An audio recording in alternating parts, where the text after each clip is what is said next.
I make no guarantees. Reporting in progress. Okay, are you ready though, Patty? I'm ready. Okay. All right, welcome everyone to the Directors Advisory Committee meeting today. It is Wednesday, March 12th, and we are here in lovely Peoria Public Library main branch basement. Thank you, Randall, for hosting.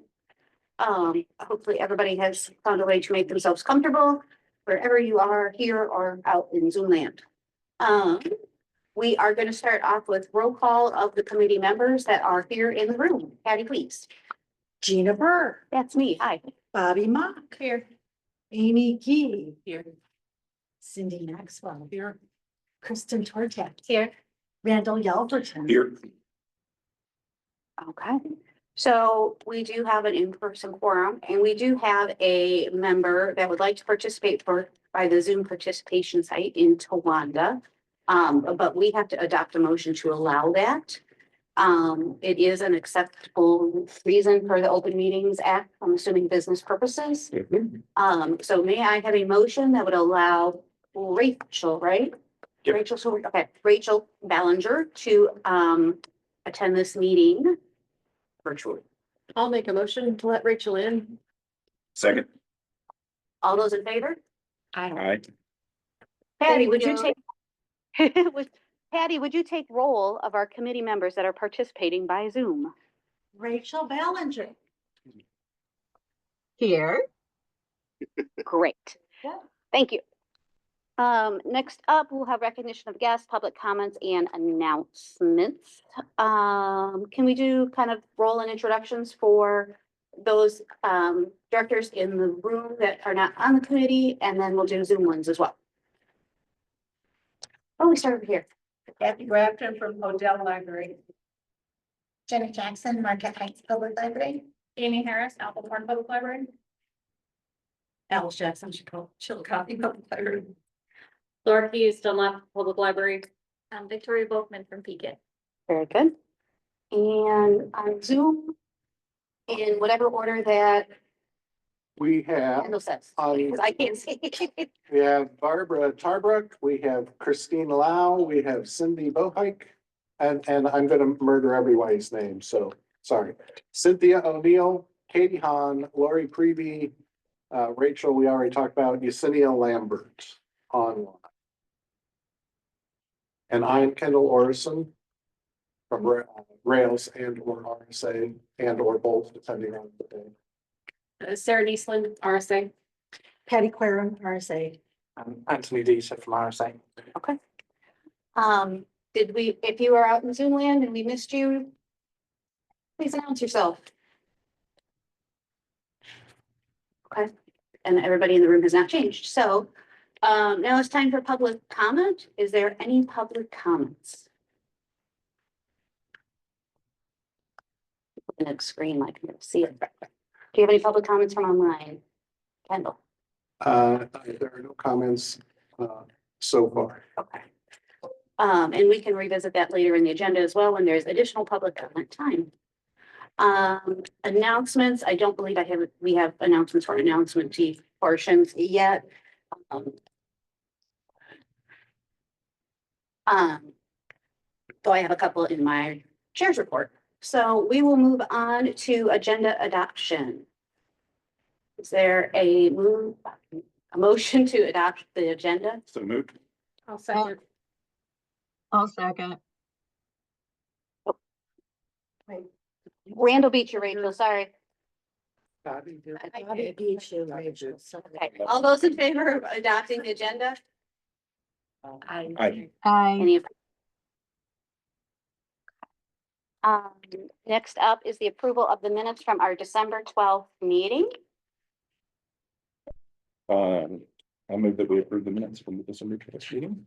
I second. Okay, any additional discussion? All those in favor of approving the DAC minutes from December 12th, say aye. Aye. Aye. Any opposed? All right, chugging along. Reports, chair's report and new tasking from the board of directors. That's me. Let's see here. My first and most and best exciting news is that Kendall has accepted the board's offer to continue to lead us as an executive director. And that is now effective January first, which Thunder has been stolen. I'm hired here. I get to tell. So, but we'll discuss that more during the executive director's report, the details related to that. At the last two board meetings, just to go over, as always, the minutes as they're approved are put online. You can read them. Kendall's working on budgets for next year. It's a little later in the cycle than normal, but we also know what fees are going to be for the next 5 years. And that's usually a lot of the impetus to get it done way early. But he's working along on that in good time. We approved moving forward with Limerick Healthcare and Mission Square Retirement Supplement Plans as of January 1 as well, which, are you going to talk about that anymore? Okay, I'll let him talk about it. The board at the last meeting did pass a policy for a timeline and steps related to insurance compliance with RSA policies. So this would be used in extreme examples where libraries are ignoring staff or requests for compliance with policies and projects. Let's see here. New taskings at the moment. There are no new taskings from the board to the DAC at the moment. I believe we were probably waiting to get through the surveys and things like that because this is the first presentation of the survey answers. We didn't do those at the board meeting. But as those are discussed today, the board will probably use some of that feedback to kind of set priorities moving forward. I will be discussing this more. There are 3 seats on the board. Okay, never mind. I made my notes. There are 3 seats on the board that are up for election, and so I will be taking volunteers for a nominating committee to help compose the ballot and things like that. And then there will be 3 DAC terms that are expiring as of June 30th, but the DAC members are appointed by the board president. Yes, they're appointed by the board president. So that is not necessarily, you don't necessarily run for that, but my seat, as well as Rachel and Amy's seats on the DAC, are technically up at the end of June. So we can talk more about that later. If you are interested in being on a nominating committee, we'll bring it up later, and then you can raise your hand and say, yes, yes, yes, please let me do that. So I believe the major portion of one of the highlights of being on the nominating committee is that you are not then volunteered to run for said seats, is how it's been proposed in the past. But if that is something you're interested in running, then please do not volunteer to be on the nominating committee. And then I will remind everyone that RSA Day registration ends this Friday at 5:30 p.m. This is for the RSA Day event that's going to be held at 5 Points in Washington on Thursday, April 10th. So thank you to the committee and the staff for leading the way and getting those things arranged. I know it's a lot of hard work, and they basically work on it almost all year round, here and there. They often meet in my boardroom. And that is all I have for the chair's report.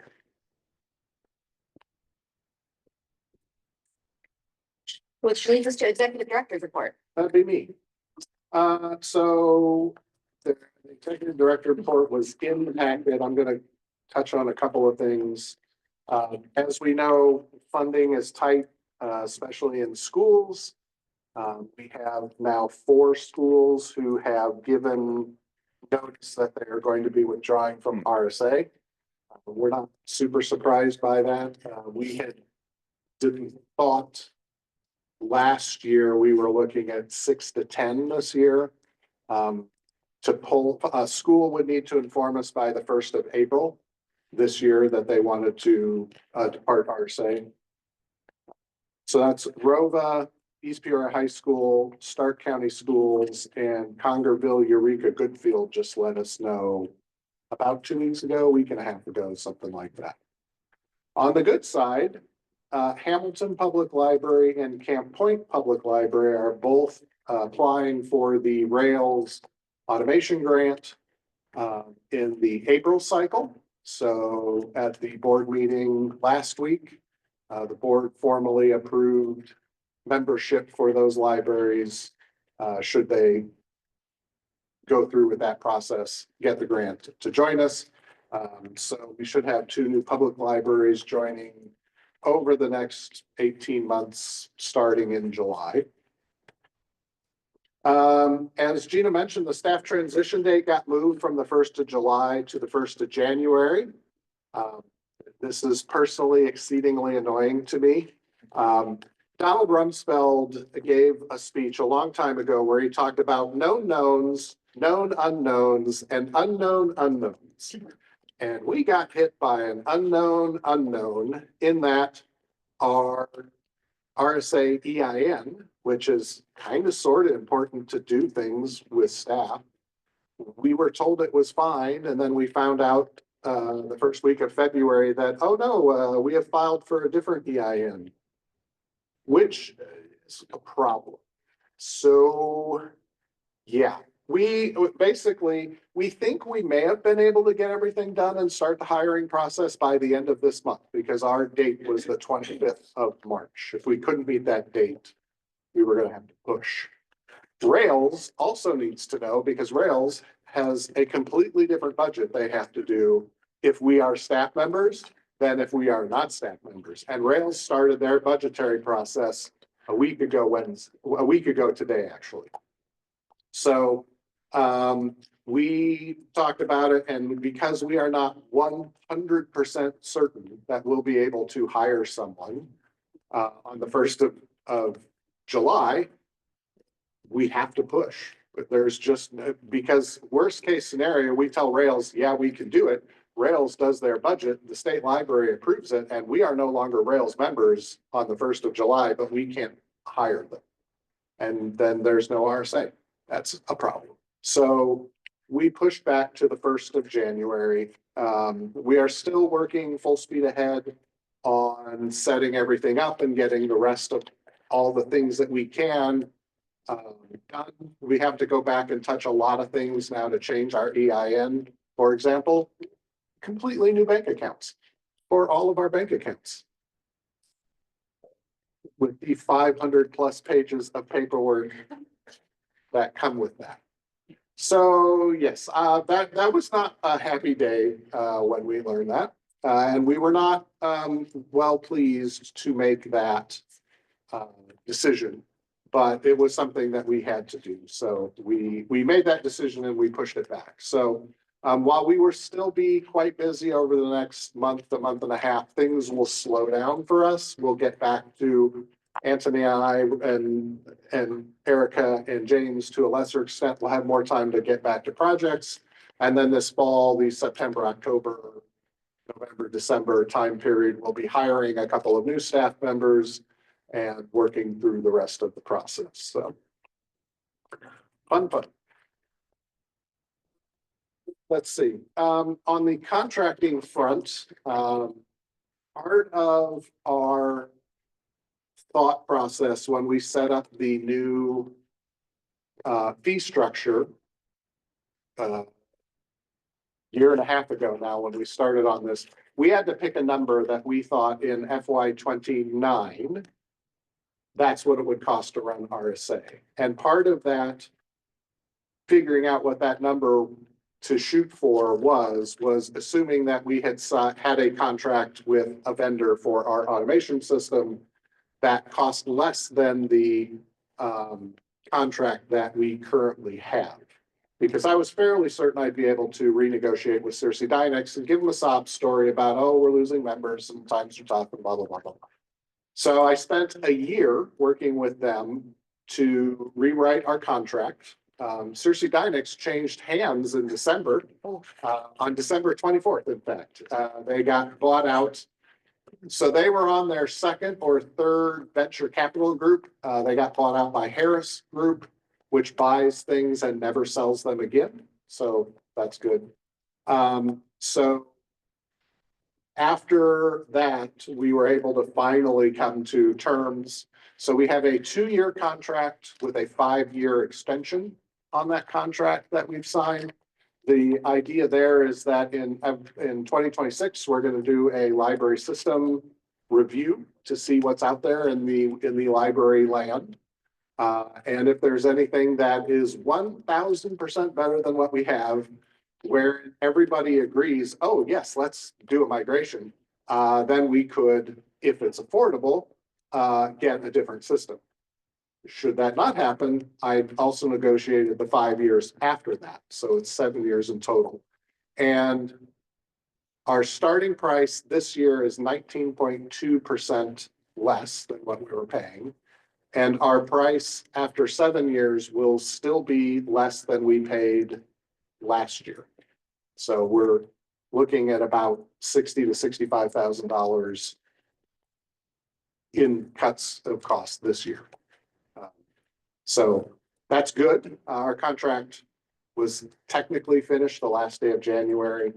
You know, the world being what it is, we're still working on getting an actual contract done because I'm picky, which is why I start a year early. But the money part is done. So, 19%. Yeah, 19.2%. So that's all good. That gives us our runway for, hey, we'll go and look at the world. There's nothing that's super spectacular. We're locked in on a long-term contract that gives us pricing, gave us a good opportunity to get our price cut. Let's see. Does anybody have any questions about anything else I wrote in here if you look at it? In the room or online?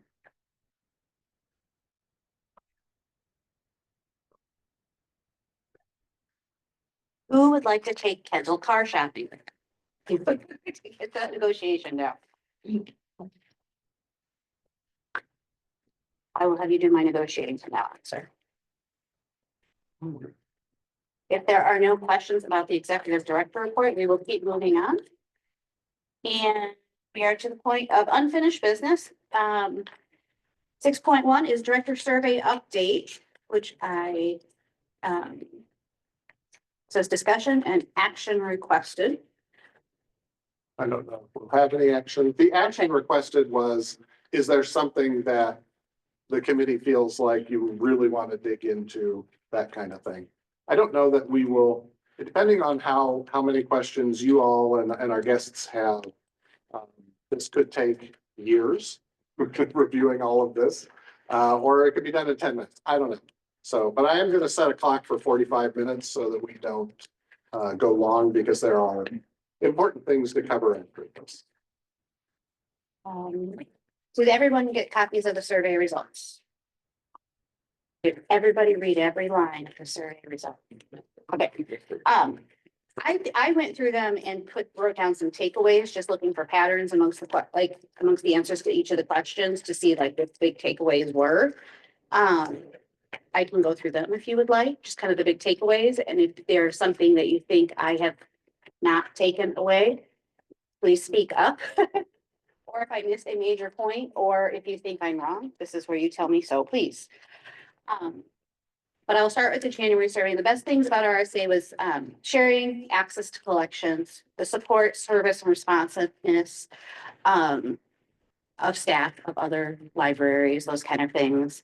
And then sharing the actual computer system resources and costs. I mean, it was the best thing about RSA is kind of a positive question. There's not usually going to be a lot of room for action in best thing, right?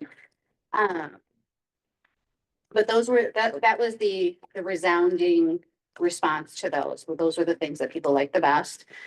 Their favorite things were the reciprocity and the sharing of the collections, the system, the knowledge, and of course the assistance and support that they receive through being a member of RSA, whether it be from staff or their fellow members. So there seemed to be large agreement that RSA is good at support and communication. Administering the system and system maintenance, kind of keeping up on that tech stuff for everybody and listening to the needs and helping to meet them. I'm just gonna keep going. Somebody's gonna like, yeah, if you want me to stop. By far, the top RSA concern in the responses was cost. There was a lot of discussion in there about cost, but also several notes about understanding the reason that we needed to readdress the costs and things like that. But when I read it, probably overall cost was the biggest thing that people put there, whether that be the recent increases, the rehashing of the fee structure, or making sure that it is a sustainable cost moving forward. There were some concerns about an outdated system, whether that system is still modern, does the things we wanted to, those kind of things. There was discussion about pros and cons and costs related to standardization.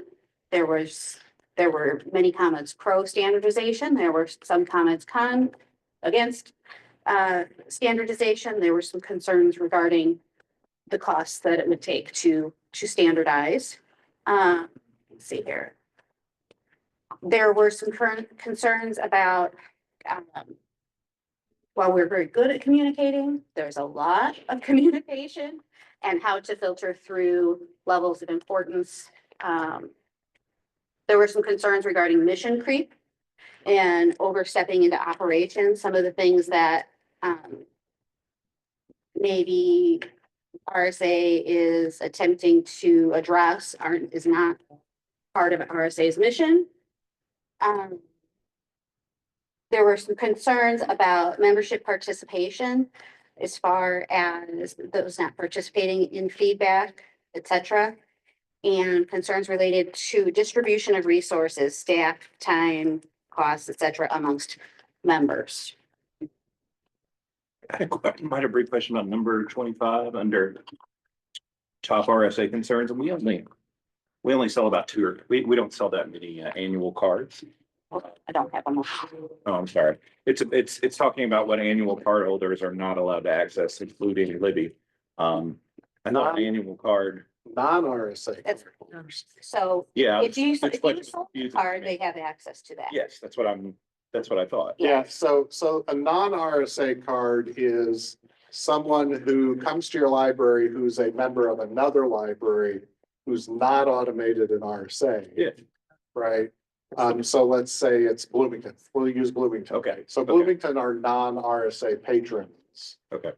And because they're not RSA patrons, they don't have access to ADML or e-read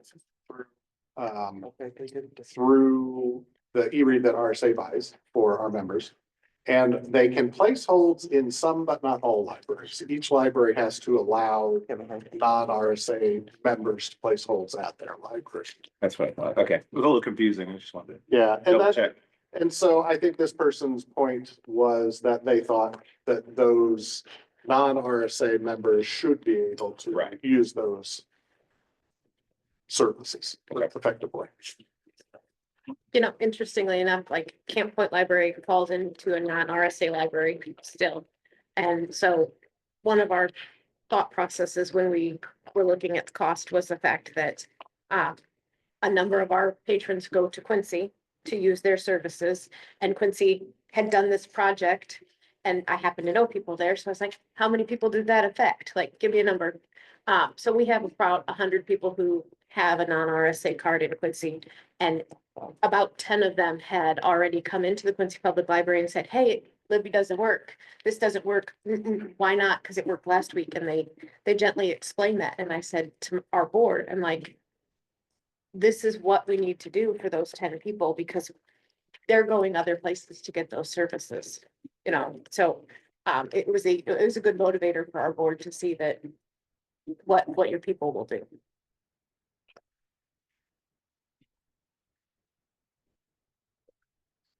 Any other questions or comments about best thing, favorite thing RSA is good at, and top RSA concerns? I noted several points where there were smaller libraries that were speaking up and concerned that they were gonna be maybe overwhelmed by policies that they couldn't do, they couldn't participate in things because they can't afford things. So and when I look at the bulk of the breakdown of RSA members, there's a lot of smaller numbers. So Primarily smaller Yeah. numbers, yes. So I think we need to like take that into consideration moving forward. So that is something that we internally always consider. I think one of our biggest challenges that was basically the first thing I set Anthony on when he started was trying to get our documentation up to snuff, right? i.e., we didn't know all the documentation we had, and when someone would ask, we would have to go out and try and hunt it down.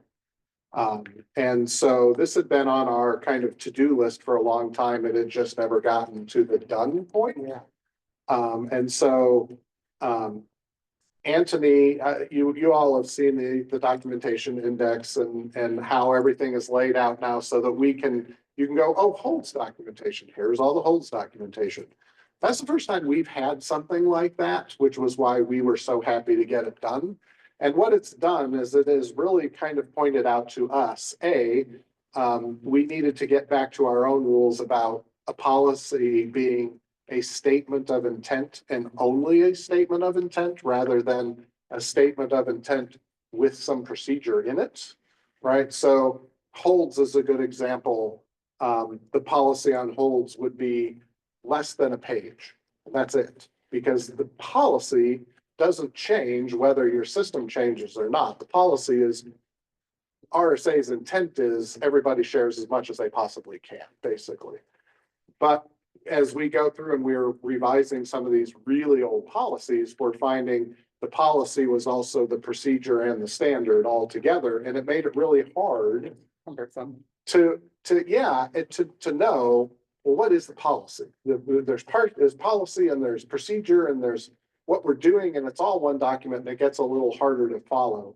So having the list and being able to look at everything as a whole, we found out we had, I don't know, 17, 27, 452, something like that, documents on holds, which we have now rewritten. Patty rewrote all those, and now you've got holds guides that have been consolidated from a whole bunch of different products down into 3. Right, and we're trying to do this now kind of slowly rolling through our documentation to make it so that it is easier to understand, but also that it's easier to implement, right? So we're changing kind of the way that we write the procedure bits too now. Easier for us to do deep dives, and it doesn't take as long because you're not going through all these wordy documents. So you can get to where you need to get, Yes. having less time getting. Yeah, I and appreciate that. we have, it takes a mind shift for us internally because we've always done it this way. And so we have to kind of sometimes step back and go, we've missed the mark. We did that with, Holds. was it whole, there was, what was the one we took to the board in February? That was Damaged material. damaged materials. The damaged materials policy also had the procedure in it. And the board talked about it for 45 minutes, right?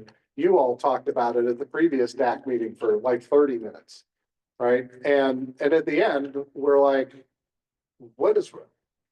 we have missed the mark. This is not a policy. This is a policy procedure standard. Let's make the policy. Okay, now let's rewrite the procedure based on the feedback that we got about, hey, we just need to know if this, then this, if this, then this, if this, then this, that type of thing, rather than paragraphs of text. So that is something that we are very focused on, and we're starting kind of a rolling internally just to us to go, oh, look, we've got 15 documents in this section. 10 of those are guides. Why do we have 10 different guides? Why don't we fix that so there's fewer and it's easier to use? So we've kind of started this. We started this after we wrote the questions for the surveys, but before the surveys actually went out.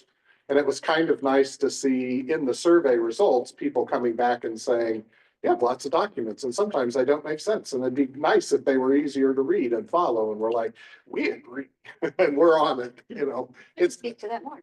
it's going to take a long time to get through 300 something documents, but we at least know what we're doing now and we can push forward. Prior to having the documentation index, it was, oh, we don't think we have a document for that. Let's write one. Well, we don't think we have a document for that. Let's write one. And it was very reactive. Yeah, there's a welcome need. People are saying, confirming what you're doing. Yeah. So I think it's easier to do something when you know it's gonna be utilized. Yeah. And people are anticipating that.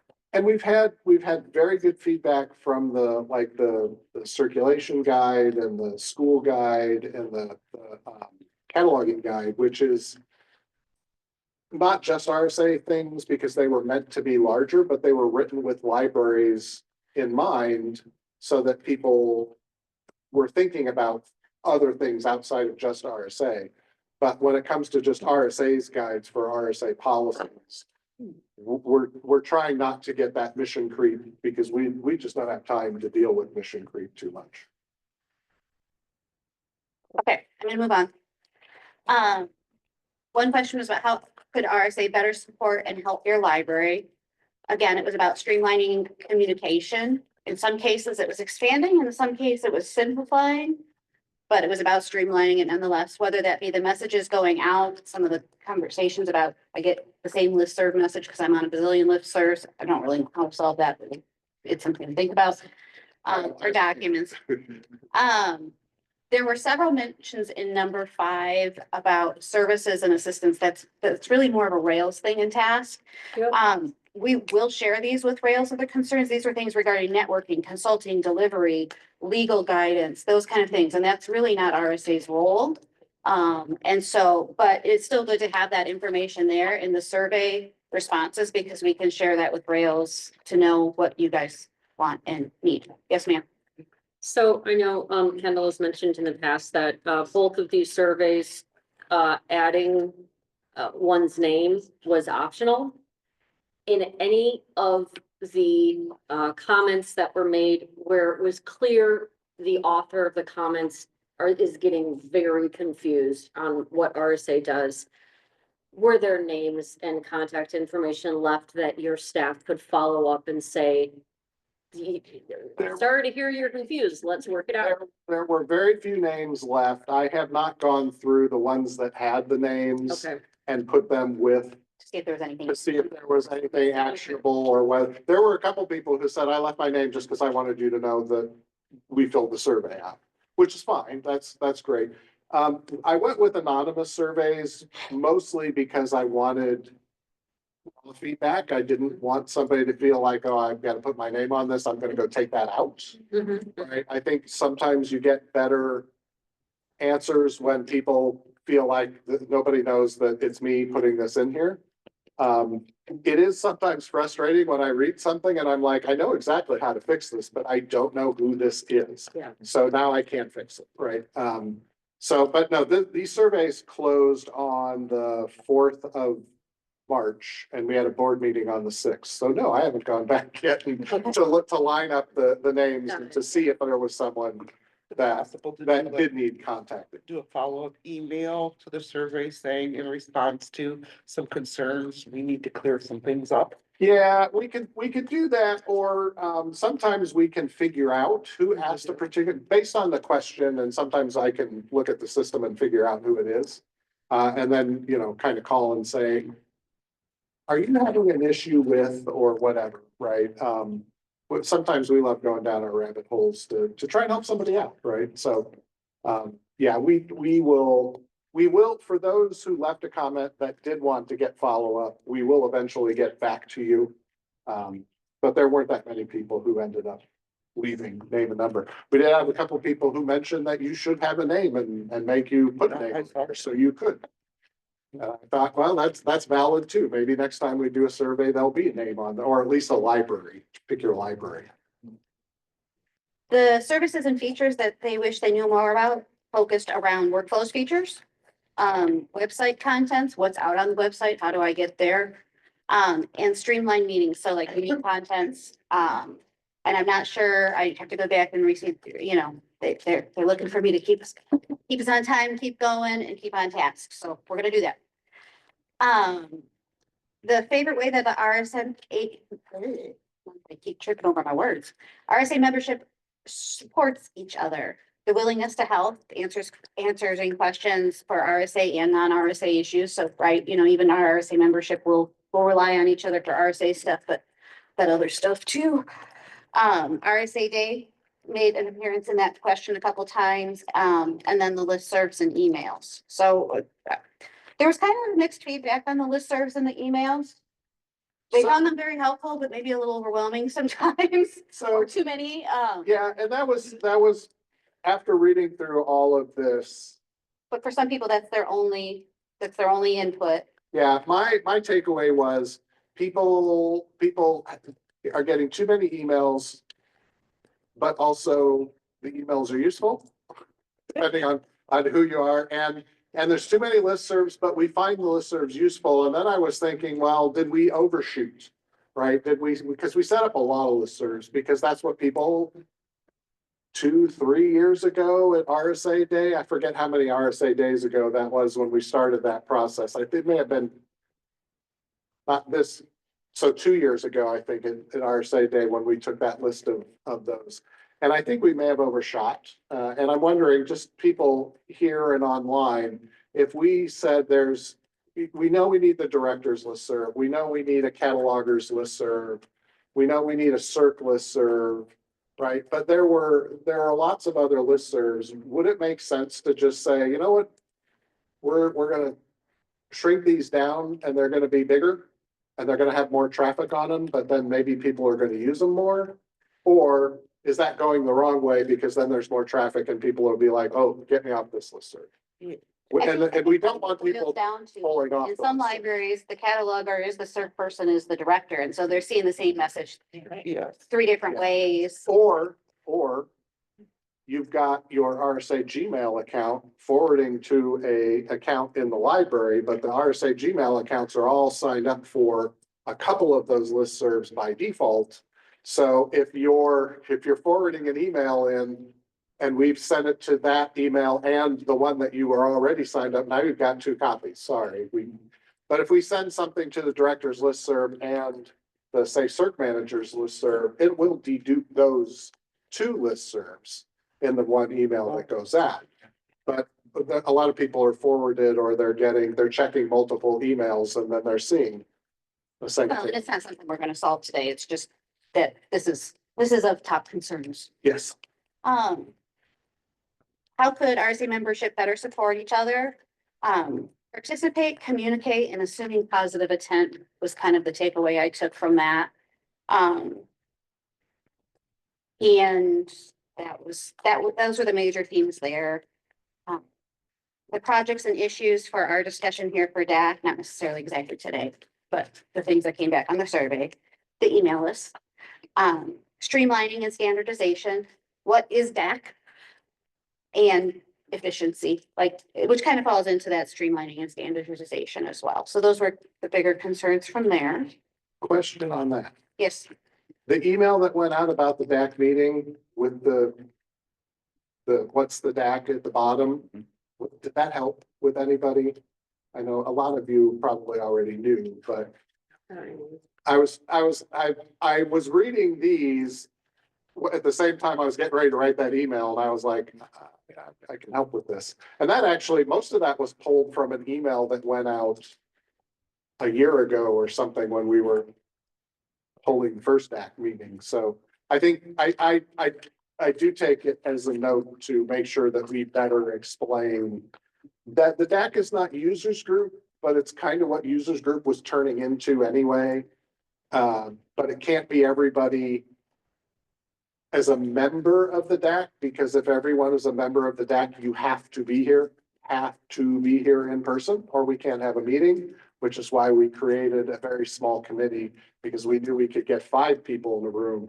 I don't think we can get 65 people in a room. So, Maybe don't just say DAC, maybe say Directors Advisory Committee. yeah, I've also been doing that. Yeah, anywhere where it says it'll say it at least once, Directors Advisory Committee DAC, and then I'll use DAC later. But I feel like every time I put an email out about this, I need to put a little bit of explanation in there, because not everybody sees every email too, so.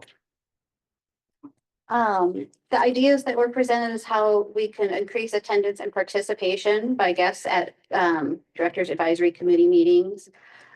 Fewer, simpler, shorter meetings with summaries. I don't know if those summaries would be different than the minutes that are available, but, that was mentioned. Having the online option, moving locations and times, and having some sort of continuing ed opportunity as part of it, so it's not just this portion of the meeting, but maybe a presentation, whether it be from somebody at Rails or somebody at RSA teaching something, or maybe one of the member libraries teaching something, having some sort of side info, some side of some sort of stuff. Do you want me to keep going like this? I don't want to cut anybody off from speaking. I'm not, speak up over me. I think you're hitting the Okay. names on the head. Okay, well, I went through them yesterday. I was like, Every one of them. should we create, should this committee create a policy review schedule? 60% said yes, 38% said as needed, which is also a yes. It was kind of divided amongst like in what order and how to do it, but definitely we need to do it. A lot of it was like by topic, not just policy by policy, but all the holds policy, all the cataloging policies, all this. And then others were as needed. And then there was the hybrid of what is needed, now do all those like that. So that I think can probably be determined at a later time too, but I would say, that we had already started coming to that conclusion. And so there are 3 policies that talk about holds. Mhm. Patty and I in the early stages of thinking about how that turns into one policy Mhm. that we would then bring to the DAC for feedback and work and so on. And then, I mean, you as a group could instruct us otherwise, but we were sort of picking these by kind of our internal sense of urgency about how out of date or how creaky they are, and just bringing them to you topic by topic. and I think you guys would have a better sense of that as a whole from the questions you're seeing or the problems it's generating around that than we might individually. And we picked holds as the starting place quite deliberately because it was the topic that was the, Trickiest. she was the messiest, yeah. Sorry. So let's see here. There was only 17 folks who said they would be willing to help on a policy review form. And 6 of those said nope. So 11 would. That being said, that wasn't a volunteer, like we don't have names or anything like that. So it was just to gauge interest. So the rest of the last thing on that first January survey was other comments, and most of them were nice words and thank yous and stuff like that. So that was the January survey. So I think that kind of provided a general overview of where people are. The February survey went more into more detail, I think, about like training and standardization and things like that. The big themes and training needed or would like to see added were around cataloging.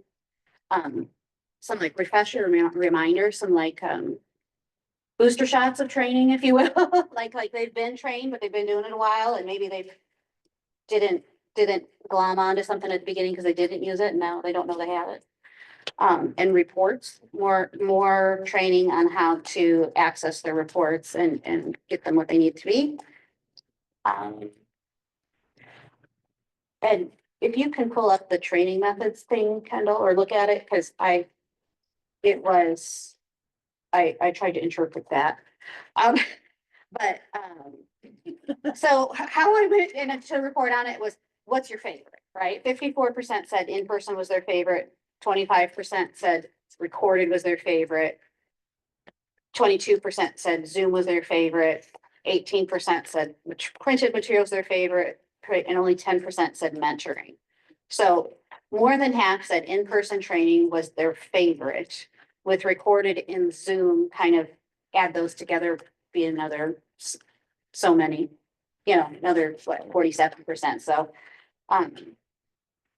that will help inform the staff, I think, as far as selecting that stuff, but everybody recognizes that there has to be some sort of combination of all of those things. How far are you, if in-person is your favorite, how far are you willing to drive? Well, in-person might be their favorite, but they can never leave the library. So, but or we can't go to in-person training unless it's literally in our library. With a couple of very, very few responses that way. But you know, 40% is willing to go 25 miles, another 40% are willing to go the 50 miles. So that can also help as far as where these things are located. A lot of it is how, it might not have been about how far they're willing to drive, but do they have somebody to cover so they can drive? So. What to standardize next? Jenny, you're standardizing. I was just gonna say, it's nice that RSA offers a variety of types of training, because not everyone learns the same, and not staff isn't always available to do in-person training. Right. So it's just nice that you have that. Let's see here. And like I said, even though that it said like, oh, well, more than half, like in person, well, we know that you still have to have Zoom. You still, like, we're deep down that hole these days as far as Zoom and stuff like that, but that there is still a lot of folks that are willing to show up in person for it if they can, is what a lot of it said too. Yeah, and we have done more in-person trainings over the last year, and turnout's not great. You know, and again, it's, everybody wants to do it, but when you pick a spot and then everyone, "Oh, that's too far to drive," or whatever. And we have these regions in RSA, and we're very cognizant of, we need to be moving around in the regions and holding meetings in different spots of the regions. We move the board meetings, we move the DAC meetings, we pick places to do training based on regions, right? So we don't hold 3 trainings in the same region, like in a row or whatever. But you know, it seems like the writing's on the wall for people coming any distance at all. And that's why that kind of the how far are you willing to drive question was in there, because that it mirrors pretty closely what we're actually seeing. You know, if it's the next library over, okay, great. If it's not the next library over, it's really hard to get people to show up. Quick question, I mean, I looked at the results and everything, I realized you didn't ask this question, but would RSA staff be willing to do trainings not during the 9 to 5 workday?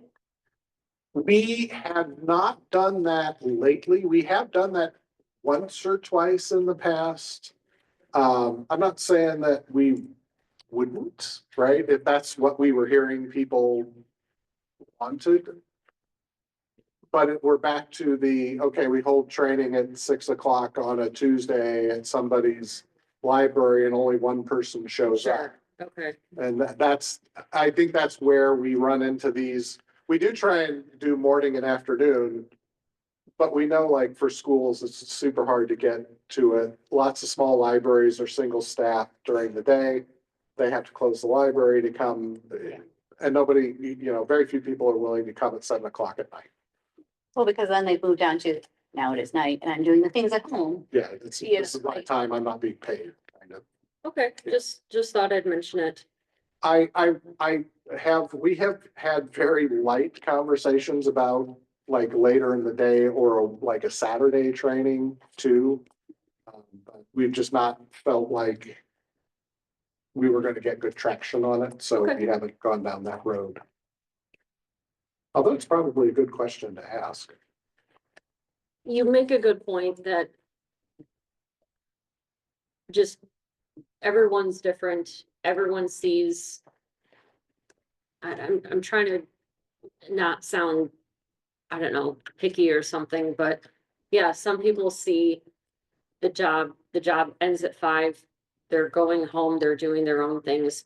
Other people might see, okay, well, the library closes at 5 and now I can do a training. And it's okay that I'm not being paid for it. That's just life in a tiny library. I don't know what's going through people's minds. I've been salaried far more often in my professional career than not. And so I'm used to the concept of you just work whatever time of day or day of week, you just work. Yep. Then there were some questions on standardization about what to standardize next, what to take a look at yet next as far as potential standardization. There were kind of 2 themes throughout that. One was barcode and RFID placement. And one was, I wrote down certain cataloging features, because they were kind of mixed in there, but the theme there was cataloging. The barcode placement question was the most divisive question on the entire survey. If you read through those answers, either we should all be putting them on the same spot on an inside cover, which is not where they're gonna be if Rails mandates where they have to be, because they'll have to be on an outside cover Outside. for automated sorting, or don't you dare. One or the other. So we had asked that question in the December survey because it was, Heartland is working on a thing about where their barcodes go because they're automating their parts of their delivery. And so they're having to move barcodes to the outside of their books. And we had a whole bunch of libraries ask us, where does RSA recommend we put our barcodes? And our answer is always, where do you want your barcodes? Some libraries like them on the outside, some libraries like them on the inside. We don't have an opinion. So we asked the question in the survey to see if there was a prevailing opinion of where to put them. But if Rails goes and says, hey, we want to automate scanning so that we can cut the sorting step down in delivery, barcodes have to be on the outside of a book because otherwise they can't be read. Well, that kind of ties in, because there were some people were that saying that Rails needs to automate their delivery, but a lot of people aren't thinking beyond that to the barcode question. And Dee Drebin brought that up years ago, because I remember Prairie Cat meetings where that was a big subject of conversation of everybody starting to thinking about Prairie Cat was gonna have devices so people could copy their barcodes and print them on the spot and just put them on their Put them on books. as they go out Because delivery. Kiwanis are on the inside. When I came, I was really upset. Why are they on the, because nobody's gonna open the book and check for damages. And do you think just because they open it to scan it, they're gonna look at the rest of the book? If they're. Please tell me that wasn't the only thing you were upset about. Yeah, but it's one of the things when I started looking at CERC and I'm watching them process things, I'm like, this really takes them longer every time and you're trying to deal with the deliveries and stuff. So I'm talking to staff about actually doing this transition. We've got some really nice volunteers that would come in and do this if we decided to move forward with it. But I know a lot of people absolutely are opposed. Yeah, because you have to touch everything I in the think you library. do. If you're going to standardize it to that level, right? Now, yes, you could, if you had a barcode duplicator, you could do those on demand. And that would be great. But I think what Rails found was the cost of said machines at all the Yes. locations. Mhm. It's not, And then Worth when you it. get the volume of small libraries and Yeah. staffing, if they don't have time to come to meetings, how are they gonna have time to rebarcode the whole library? because best case scenario, say in East Peoria, there are 6 or 7 bins, areas, sorting areas per route. And the machines could sort to a route, but each route's got 40 or 50 bins in a U shape around it. And the machine can't sort to that, so you still have to resort everything by hand. Well, the To do answer that. ultimately, when Rails does invest in the technology, in the hardware and in their own staff, Rails staff members working, resorting in a new way now that we've got all this infrastructure and this hardware, it's going to end up being some type of declaration to, okay, library, unfortunately, this might inadvertently pick on small libraries. If you don't do this, if you don't put the barcode, where we tell you to put the barcode, your items will be sorted. It'll take twice as long for your items to be sorted. Your patrons will wait twice as long for their items. And that's what's gonna happen. Right now, in the last 3-4 years, things are moving so incredibly quickly. It's shocking how quickly we get something from your neck of the woods. Right. That's gonna go back down. And I mean, they're not gonna, I don't think Rails is ever gonna kick someone out of Rails for not doing it, but it's gonna be you're gonna see the effect, which is your stuff won't get delivered as quickly. And it would be nice to have labels come out of the system that were good enough for Rails. it's probably a good thing that the only way in the way the system currently works, the only way to do that would be to rename every library in RSA to your delivery stop. Which, by the way, in the time I've been here has changed 3 or 4 times. So every time that happened, we would have to relabel your library in the system and all the logins and all the history and all the. It's multiple thousands of dollars to rename a library because you have to go back through the entire history log all the way back to day 1 of RSA. And every place where that library name was ever used, checkouts, holds, bills, policies, items, records, mark records, anywhere where that library policy name is, has to be modified. Because when you turn the system on, if it runs across a policy, it doesn't know what it is for. The system goes, I don't think so, not today. And it shuts back down. So Time is on my survey timer. you have 7 minutes and 6 seconds. I'm just going. Out of curiosity, how much is a barcode duplicator? I have no idea. Okay. We can You get into need name several. conventions. Mhm. Thanks. The top concerns with standardization. I was surprised to see as many people respond that they were on board. With standardization, if it was made clear, enforced, if it was, the purpose was to increase efficiency and functionality, and if it was voted on. There were some concerns about flexibility, and there were some concerns for small libraries, particularly related to cost and time, which we've kind of already discussed. How could the RSA board, this committee, staff, membership help you succeed? Again, less emails or meetings and simplify that. There were lots of different things there, and a lot of them, again, were like Rails type services, so we'll be sure to pass those on. What can RSA do to help with the library boards? Individual library boards, not the RSA board, and administration. Simple explanatory handouts, simpler to understand stats.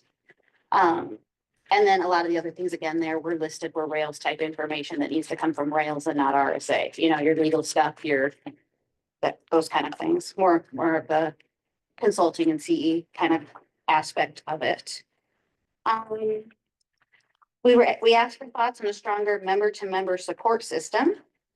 I can't say there was anything major that, like, it was hard to pick out like major one idea out of that one.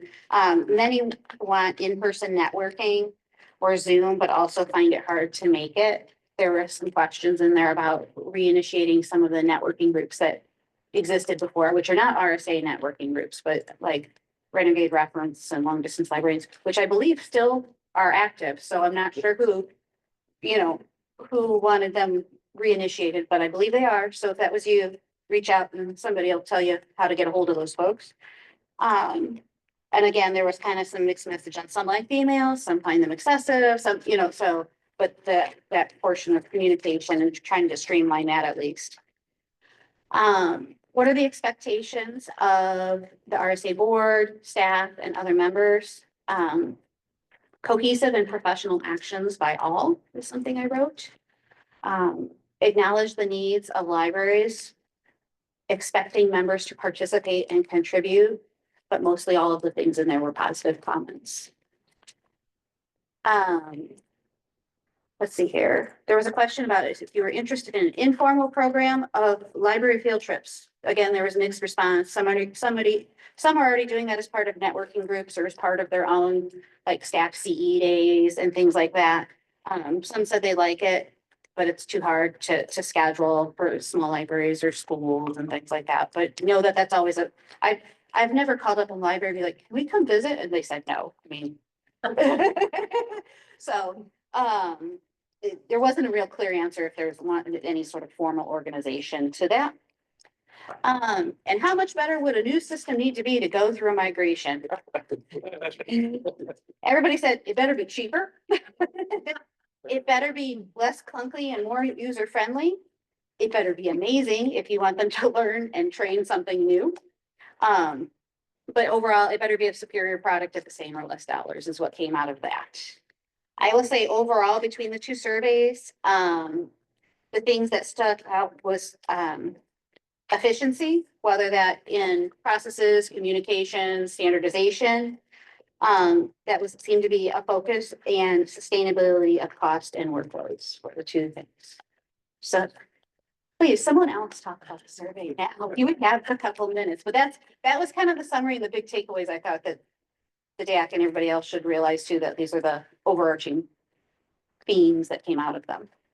I did a Google search to see how much barcode duplication, and I found like the duplicator plus the printer and the software was like $1,000. The one that I found. Yeah, that's what I was saying too. Yeah. So is it getting a few? They have to pay for paper, but Well, sending them out. but a few, there's 165 automated RSA branches times 1,000. Yeah. Wow. And some branches will want more than one duplicator because they have more than one workstation. Yeah. That's a big investment. We thought, we looked very briefly at getting like, restick printers for receipt printers for printing labels that could go through delivery without having to do anything. You just print it and then pull it off and slap it on there. And again, the cost to do that was astronomical. When the cost to do anything in RSA is pretty high when you multiply it by the number of branches we have. So Someone in the survey wondered if the route to delivery code could be printed on the transit slip automatically, but it's not. not out of Symphony, no. Unless we change everybody's library name. Every time Rails changes the delivery codes, numbers. As far as the question about getting more participation in DAC, I saw a lot of comments along the lines of like, I'm doing the meeting while I'm at the reference desk, so it's hard for me to like follow along with what's happening. I don't know if there's a way to better separate out the business, which I feel like is what we've been talking about so far, like the business versus like, this is an input action item. So like, if I'm interested in giving my input on the damaged material policy, I kind of have to sit through this, to Yeah. give my opinion on that. So I don't know if it's possible to separate that, or maybe to do that step first. I don't know. That's always something that struck me about RSA meetings, is that there's a lot of like how the sausage is made and action items at the same time, which I find interesting, but if I was sitting at the reference desk, I would probably not be as amused by. Yeah, there's, over the years, we have tweaked and tweaked and tweaked and tried to make things better, and as users group changed,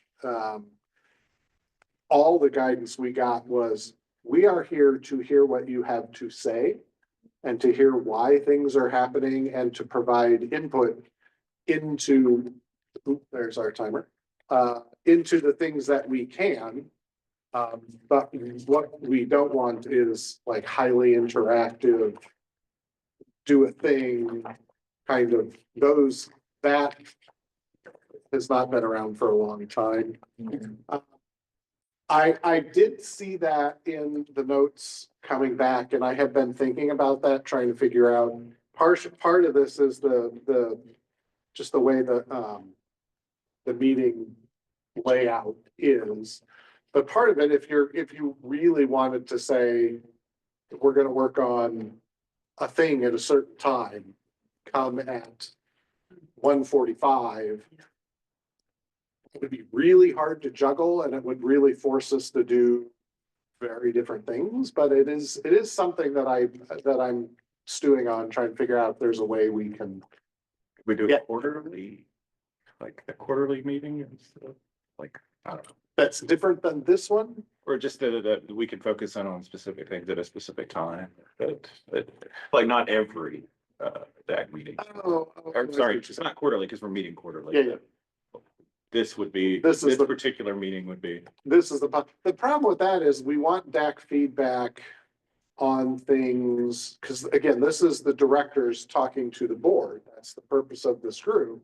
And so getting that feedback on policies and procedures and things like that prior to it going to the board to be approved is how we're hoping this works. I don't know if this would really work for the RSA community, but perhaps an emphasis on if you are unable to attend, if you are not able to, perhaps you're working on the desk, something like that. Here is the person, perhaps the note taker or perhaps the chair. Send your comments and they will be read out or something like that. That's not really emphasized, though I know that if someone just did that, everyone's polite, you would do that, you would read something out, but Well, maybe that should be emphasized. if it's submitted as public comment, it has to be. Yeah. Right, and that, there's a tension there, isn't there, to the point that was made, these are public meetings. So the statutory requirements that you have to get through.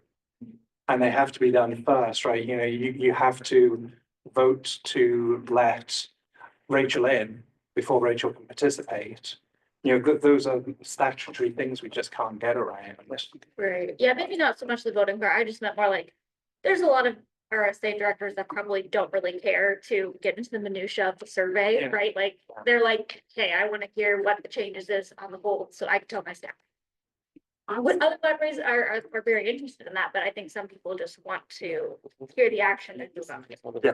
So, Like Laura's comment, I was gonna say, like, when we send out the emails, like, for the procedures to everybody, put something in there, like, if you They can can't respond make it to to the that. DAC We've done that committee, with other ones. yeah, make sure you give me a comment or, let's make it a little clearer, because we do get a little feedback, but in general, we don't get a ton of feedback. But that is their opportunity to give you feedback as well. Absolutely.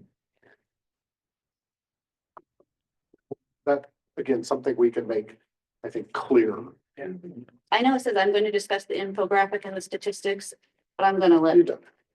him do that. So we have the infographics that we've been kind of working off and on. We redid the color one based on inputs from last DAC meeting. It looks really nice on screen, but it does not print well. So we made black and white ones, which in the end are not as fancy, but boy, they print nice and they're much easier to read. So I think what you're gonna end up getting is black and white ones, and we might put the color one on like the RSA website just as a visual, and then you click the download button and you get the black and white version so that we don't kill your printer ink. But the information in here is all true and accurate and all of that. I mean, this is basically what's the benefits of being an RSA. We've got another one of these. I forget what it is. One of the things we're constantly asked for is, can you give me an infographic I can give my board? So, we've tried our fancy pants versions, but they look great on screen, but they're not translatable. So we've learned our lesson. And we're back to the not quite as fancy pants, but quicker to produce versions. The other one was, why should you join ours? Why should you join RSA? Yeah, there you go. Great for orientation for new trustees. Yeah. Who don't know anything about RSA. Yeah, and we've got the one, and one of the other things I took away from this was there was a couple of comments about it would be nice if there was a package I could give a new employer or a listing of things like trainings for new staff, or there was things we could give our board. And so these are the types of things that we can provide. So again, with the manpower that we have, they come somewhat slower because we have to work around working with all of you. But we do get them, we can get them done. So. All right. Next up, we have the damaged materials policy. So this was discussed last time, and I think that's where we kind of went, whoa, policy, procedure. What does the board need to approve? What does, what needs to be kind of settled on of like, yes, this is how we're going to handle this. And so you'll find a copy of the new proposed policy and procedure draft in there. It says discussion and possible action requested, which would just be, I believe the action would be, should the board review it as it comes out of the DAC. I will open the floor to see if there are questions, comments, revisions, discussion. I do want to add, based on the conversation that Patty had with Nick and then gave to me, because I was not there. Above the appendix in the procedure, we did add a line that says, once a patron has paid for a damaged item in totality, they may keep the item. Because it wasn't really clear in there what happens once that damaged item has been paid for. Because we covered what happens if we don't pay for it, but we never really talked about what to do once it has been paid for. So that line has been added. Just did that right before I left yesterday, so it didn't make it to this.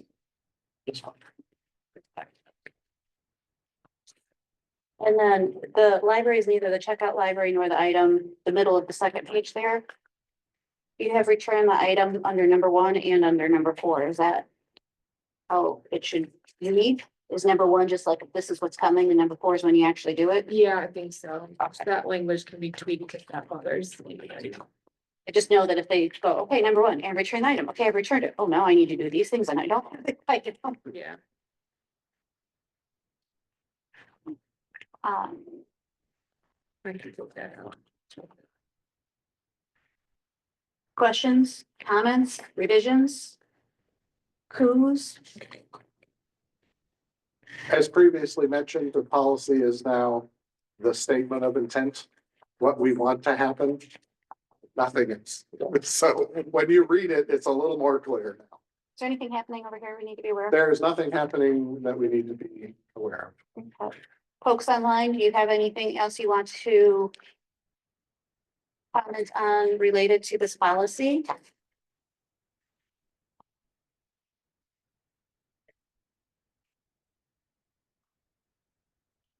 To the committee members, would you like to move this back up to the board Student. for policy approval? Do you need a motion? I would, because I can't do it. Got it. I move that we move, that this be moved to the policies. Appropriate. I couldn't hear you. I'm sorry. This, I recommend that this be moved on to the, which board? This, but which committee is it moving? Just moving under the board. Okay, sorry. I recommend that this be moved on to the, I move that this be moved on to the board. Okay, Cindy seconded. Is there any other discussion? All those in favor of moving this policy on to the board for approval at the next meeting, say aye. Aye. Any opposed?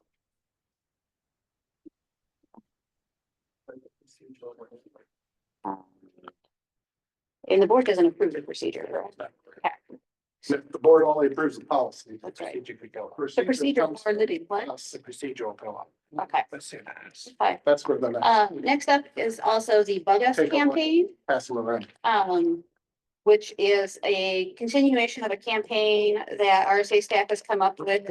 The board has had a campaign, different departments have had campaigns, and now apparently the DAC is going to have a campaign. No, the DAC is gonna get a business card. The DAC is gonna get That's what this we- card, It's so. so that you can fill in, so if you are a DAC member and you're out at some other thing, and you want someone to contact you, because then you can be there. There's 3 different colors, so I passed out the examples, so you can let us know what color. Look at it, passing around or no? In case you wanted to pass on something to someone so they could contact you in your role as a director advisories committee member. There's a blue, there's a greenish, and a purplish. Does anybody have any strong feelings about blue, green, and or purple? Not green. Not green, all right. Okay, Amy does not want to receive a green one. Favorite color, that is baby red. That is,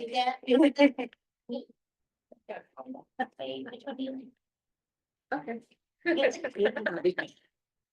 I do not have strong feelings about this, other than we should do it quickly. Because this is. so we're gonna have This it is at not- the May meeting, and then you won't, some people won't be on the DAC. So if you're on the deck and you have a strong feeling, pick a color. Everybody gets the same color. You're not picking for yourself, you're picking for the crew. Do you like purple? Purple or blue? So the purple one really printed out like dark blue on my copier, so I mean, like. We were saying about me. I'm just throwing that out there that, you know. They're gonna be printed, not in-house. So they'll be printed in a colour match to the purple. I think on that, it's pretty true to that. purple. We don't like that. We must do whatever. Yeah, the green got shot. The green is gone.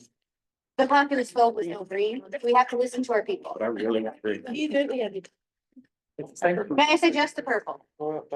Unless somebody really has strong feelings about the blue, in which case, great. Sure. Doesn't matter. All right, we made this real official. If you're okay with purple, give me a big old thumbs up. If you want the blue, give me a wave. Purple it is. Let's move on.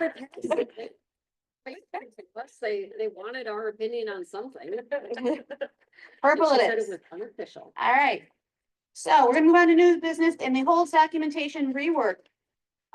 Which included the how holds work guide, placing holds guide, and the processing holds guide. I am not leading this discussion. Should we turn it over to Anthony? Are you the appropriate person for this? So Patty and I can do it together. Aye. Right? So, this is kind of the first area, the first topic where we looked at kind of, okay, so now that we've finished the documentation index and we've done a lot, we've reviewed and updated a lot of documents last year, like 145 documents got touched last year. And we've got now 303 in total. We were looking at holds as a topic because there were 30 documents in holds. And just that level of complexity makes it difficult for somebody, you know, at a member library to go, I need to know about how to place a hold. Which of these 25 documents and 5 videos should I look at? And it's not helped by the fact that none of them record placing a hold. And in fact, there wasn't a single document that talked you through the whole process of placing a hold. So what we're also doing is we're identifying that there are gaps in the document. Even though we had 300, there were still gaps. And so Patty and I, a couple of months ago, sat down and looked at those, well, the 22 or so, 20 or so procedures, guides and cheat sheets to see if we can simplify them, right? And Patty worked through and sort of suggested which ones should be merged and which ones maybe still needed to be standalone because they answered a specific question. And so like one of the guides that she's going to show you today, it was in the packet, combines 6 other documents that were scattered around.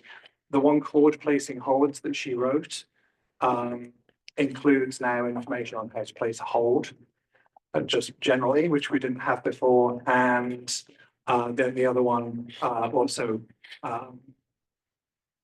merged 2 other documents. So for these 3 main documents that we've shown you in the packets today, they come from merging 10 other documents. Now, as I say, there'll still be some standalone things that will survive this process because they answer a very specific question. And we haven't brought any of that to you today because we felt like the 3 big ones are the ones that show the direction we're trying to move in. In the medium term, we're going to go back and try and develop a new holds policy draft because there are, as I said earlier, there are 3 policies about holds today. And again, that's less helpful if you just want to know what RSA's opinion about holds is. Looking in 3 different places is not the best way to do it. As I say, we deliberately picked holds first, partly because it was the most in need of love, and partly because we felt if we can get this right, everything else will be easier. I wouldn't say easy, but easier. And the plan is that as these get rolled out and updated on the website, we'll send out an email saying, okay, please now look at the holds topic page, you know, take a look at the guides, then you'll see the cheat sheets which answer the specific questions. You know, now do you have feedback on this new shorter briefer set of documents that hopefully will. Patty's got the giggles apparently. Because he's finally, he's red penning all of my. I've not reviewed this yet, so I'm reviewing it right now with my red pen. As such, you And should you not can watch. consider this a final document. No. These are in fact drafts. And these guides, we don't need approval, you know, from the DAC or the board for these guides. Really, this is just partly, you know, that's why I thought I'd start, is just, this is what we're trying to achieve now. And then Patty can talk about the sort of nitty gritty of, how, what these 3 guides do. So it was kind of, sort of just trying to let you know, here's our intention. We were already kind of ahead of the feedback on some of the surveys, going, look, this is, if you're new to the system and you're trying to find out how to place a hold, you are not going to have much luck. So, Patty? Yeah, so there's like random information everywhere. We had been very reactive, like somebody said, wait, how do I do this? So here's a little thing, and here's a little thing. And so then I just went through, because I do the Holtz workshops. So, and I had redone the way those were done. And so then I was thinking about how I did that in chunks, the whole first chunk is, here's some intro on it. And then there's item search and display, which needs to be written because we don't have one from the operations side of it. We have one from cataloging, not from operations. So that's all going to be done. But then, and then it's how to place a hold. So that's one whole big thing, all about and all the intricacies of that. And then the other part is, because not all staff do everything depending on your library. The other side is the processing tools, which is delivery, receiving from delivery, or putting in transit and all of that, and clean hold shelf. So that's all one part of it, because not everybody does that. Yeah, there are modules, and one is on, getting the holds, one is sending them out. So it was, I tried to look at it from, an operations, a circular point of view. And then there's a couple standalones, like processing stuff that's, lost in transit, or before it gets lost in transit, which has a policy involved in it, which we'll be doing. And then there's, or like placing book club holds. That's a standalone, that's a standalone, that I had already done that. I had already revised what was there. So that's been done. But like Anthony said, since it's a guide, it doesn't need approval.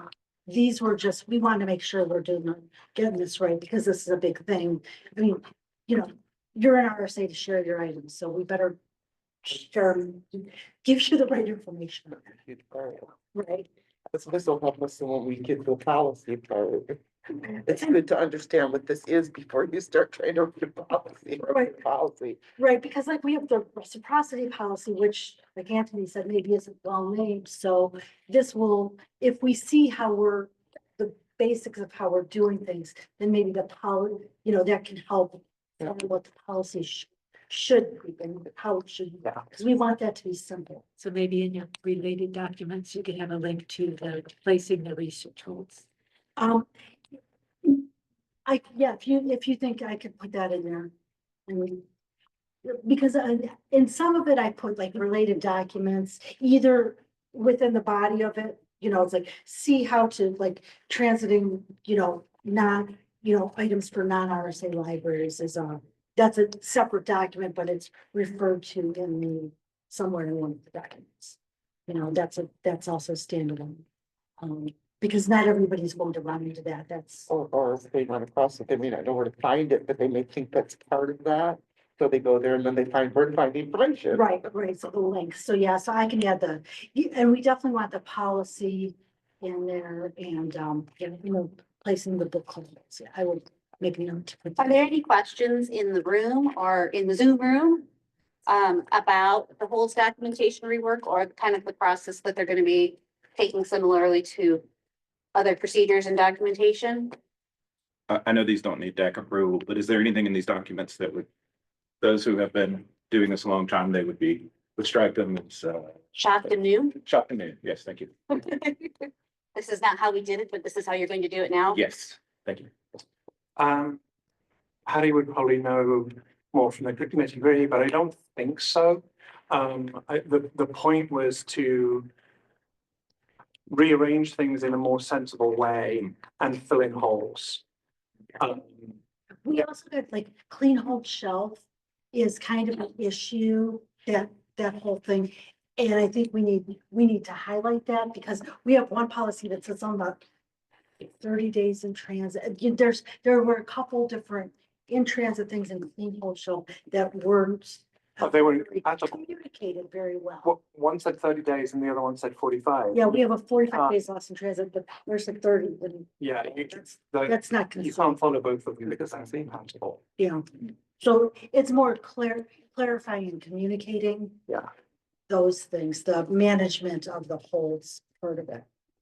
And these will go, before we ever get finalized, they will go back out to the CERC policy listserv, or maybe just the CERC listserv, depending on how important we think it is. For people, although we did hear, we need to make sure that it says draft on every page of these documents, because people are printing them out thinking they're the new documents and not. So that was a good piece of feedback that we heard the other day. And you'll notice these don't have draft on them, but the next time we send them out, they will. Lesson learned. Thank you for that comment, whoever made that. But these will go back out through the listservs as well to say, please, and it'll probably be something along the lines of, hey, please, while you're doing your holds processing, run through this and see if we've missed something. Because, you know, everybody does things slightly differently, and we'll get a little bit of feedback. We won't get a ton probably, but we'll get a little. And if one of the little bits of feedback we get is, you've made a huge mistake, here's where it's at, that's very helpful. Any other questions, comments in the room, Zoom room? Is there anything coming in the Zoom room? Seeing nothing. And this is not directly related, but it is related to holds. At the December meeting, we had a discussion about raising the hold limits for the Juve and YA profiles. Is that discussion continuing? That discussion got pushed back to, oh my goodness, there are bigger things going on, right? There was a pretty clear, outcome on that from almost everybody. I mean, there was very little that people said against it. I just have not had time to get it back to the board for the board to say, yes, verily go and change the settings of the system. And there's actually a matrix on the website that says who has to approve a change to system settings. And technically we could just do it because it's not extra work or extra expense for any library, but it is more of a bigger change that I feel like needs to be signed off on by the board. I just haven't got it there yet. But thank you for reminding me, because I'm going to put that on my agenda to put on the paper thing. Standardization. Yep. If there's no more discussion on the holds documentation rework, we'll move on to 7.2. There are committee terms expiring at the end of June. Mine, as my board term, also, I got slotted in one of those 1-year ones. So I got a 1-year DAC term as well. Rachel and Amy as well. Those are appointed by a board president. So whoever the board president as of July 1 will have the decision, as well as those who would be wanting to, you know, if Amy and Rachel want to do it again and that person, Amy's shaking her head. I would rather not. Okay, Amy's out. But that is really more of a decision, coming up. So if you are interested, in being on the Directors Advisory Committee come July 1, let that rattle around in your brain some, and you can discuss it with whoever is board president as of July 1. Similarly, there are 3 board seats that will be up in, to be reseated as of July 1. If you remember correctly, when we had to last time we had to vote for everybody, right? So every board seat was up last time. So some of them got 1-year terms, some of them got 2, some got 3, right? So we've got 4. Some got 4. We're doing it's a 4-year board rotation now. So it's 3 new board members every year. It will be the central, Oh, I have it written down. Central, Southern, and the Public Library under 2000 was the 3 seats that got put up on the first rotation. And that was all decided by the nominating committee last time as far as which seats got slotted for 1, 2, 3, and 4. The nominating committee does not have to make those kind of decisions moving forward because that rotation has been built.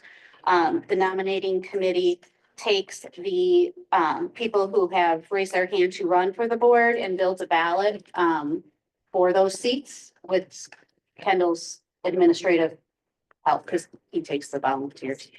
So the form is almost ready to be put live for people to volunteer. The other thing that those 3 people will do is if there is not enough representation or enough volunteers, they can go rattle some doors to see if Yes. somebody wants to run for the board. would you really like to be on the board? You want to be on the board. So, but the board, at our board meeting last week, we talked about this. We're about, a little behind, A month behind. a month behind, 1 meeting behind on the process, but there's still plenty of time to get it done. But they kind of said, go ahead, go recruit a nominating committee at the next meeting, please. So, if there's anyone online or in the room who would like to be on the nominating committee for the board election, again, this role is, you can't be on the board already. You can't be intended on running for the board because that's a little sketchy, right? But if there's anyone who would like to be on the nominating committee to work with Kendall to review the nominees and build the ballot, is that a fair assessment? Yes, and potentially rattle cages if we don't get enough volunteers. Please let me know, or just say something now. Or I will just have to go, I guess, bang down doors to get a nominating committee. So, are there any questions about the DAC terms, seats and or board seats? And as DAC members, you are eligible to be on the nominating committee as long as you don't want to run for the board seat or you're in a, like Randall. Oh, actually, you could run for Central. Okay. Because you're in Central, I think. But is my term ending? On the DAC? Yeah, Well, if you ran for the board and were elected to the board, okay, then yes, you're. If you ran for the central seat, which is my seat, right, then you become a board, Choose your fight. yeah. there's, Okay, yeah. there's Tetris things and Okay. it works. Yeah. Okay. We can always, I'm interested in continuing to serve in the same capacity that I have. Well, that's good because your seat on the DAC is not up. Yes, So, okay, yes. if you don't want to run for the board, then you could. you could be on the nominating committee. But if you want to run for the board, you can of course run for the board as well. And it's- Any other it's- questions regarding? It's not a ton of work because I do the form. The form will be posted probably by Friday. I get all of the responses back and those people say, here are the things I want to run for. If they pick more than one seat, here's the preferred order. Here's my bio, here's my library's bio. All the nominating committee has to do is go, yeah, that looks like enough. We can hold an election. And then make sure that each of those 3 seats has like 2 or more people running. And if not, then you put out some emails and rattle some cages. That's all the nominating committee really has to do. Pretty simple. There have been elections in the past where they, like not this last one. In the olden days. Where there's a single person. Right. Because. Is there anything in the, if they only received the 1 volunteer, is there anything in the bylaws that requires a second candidate? Okay, Nope. I didn't know. But the bylaws do specify a 3-person nominating committee, because we used to just have an election wrangler. Got a badge. That's right. It was a badge you had to make yourself, but I would send you the image so you could print it out for yourself. Could wear it proudly. This is a little rent stuff here. But we did feel like since this is more of a, we were now an OMA committee, an OMA board, that we should have a 3-person nominating committee because it fits the more standard OMA-y things. Okay, I'll move on. There's no volunteers. Much like. No vocal volunteers at the moment. I will find you. Okay, no. I will punch once, I will punch some down. They all run from me now. Committee development. Is there any committee member comments or projects in your library that you would like to share? We get to move forward with our new building. Do you have land for it already? That was donated. It's just that 5 years ago, when we put it out for bid, it came in double what we expected. And so we finally put it out for bid again and we interviewed. So, Congratulations. So it's out for bid now. so the bids have been back. We got in 5 bids, whereas the first time we just got 2. 2 of them were under 4 million, whereas before they were over 5.2. The board voted and we're going with the lowest one and we get to move forward, break ground sometime in the spring. Fantastic. Congratulations. Kalani is working possibly on a grant. We're getting some numbers for a new ADA compliant elevator. We hate our elevator very much. I figured out a way. I talked to Kone and some architect people that came in to find out, to confirm that we didn't need to change the footprint of the building because we're kind of landlocked with the public space on the sidewalk outside the building. We're able to turn the carriage and use internal space, the landing spot when you get off the elevator. So we'll be able to double the size of the carriage. Oh, The nice. board's already approved the purchase of the elevator itself. Now we're working on the conveyance part of it. So that's the part we may end up having to go into a construction grant for. So crossing our fingers, we're waiting for the numbers and hoping that it'll all move forward. Fantastic. My parking meters expired. Yes. I'll be, We're all facing a parking meter expiration it's coming. 2 hours was the. There's no committee. Well, Rachel, you got anything you want to share? You are a committee member, Ellen? No? No. Additional public comments, open floor. Randall, should we have been feeding the meters? Yeah. You should, the odds are you will not be vetoed, but yes, feeding the meters is good practice. Always been thing here? Yes, we've always had meters. No, but has it always been a thing that they will be checked? There's some, it doesn't happen frequently. Okay. I feel like at other meetings, there was like a deal where we told someone. and got- Yeah, at other meetings, you made a comment like, oh, on meeting days you don't, but. Yeah, maybe that well, was- I mean, it's, sure. Any more public comments from the If Zoom? anybody needs to feed their meter, they should. Said she would be a 3rd person for nominating. A 3rd person? For nominating. Lori, She who would be, Lori Lori would be, should be the 1st person. or 1st So, person. I parked in the staff lot. Cause I got a government plane. I figured nobody would get told to go clay. Additional public comments? I opened for holds yesterday, so the first 100 holds are going out tomorrow. And tell the people how many holds you had on your pick list. 245, 45. and I didn't get them all yesterday, so they're not all going out, but I'm a one-woman show and it's not all on the shelves. So, It's okay. and I'm here, So the vet's home is open for business, sort of. sort of open for business for holds. Right. Great. I can't say I'm open for business because I'm not ADA accessible yet, because I have too much crap on the floor. And my people all need ADA compliancy issues, so. Bobby's books can be had though. Right, but my stuff can go out into the world, so it's coming your way. Awesome. Anything from, Nothing online. all right. I don't have anything else for my additional time. Is there anything other than what we've already said? And I'm sure Kendall wrote down for the agenda for May 14th that we know of now. If not, you can send it to Kendall between now and then, and I'm sure he'll send an email out. We will be at Brown County Public Library in Mount Sterling. The board held their meeting there last month. They have a lovely new building and I encourage everyone to check it out. Beautiful. It is worth your drive. And if you get lucky, it'll be a nice day for the drive. If you're driving far, it is a pretty drive. Depends, I suppose, depends on where you're coming from, but Anywhere to kayak in the area? can you kayak there? Is that what you said? Yeah, I suppose you can kayak there if you want. Anywhere to kayak? Fishing pole. A motion to adjourn. So, I'll second. All in favor? well, All in favor of adjourning? I. So adjourned. Thank you, online folks. Thank you, everyone. You're gonna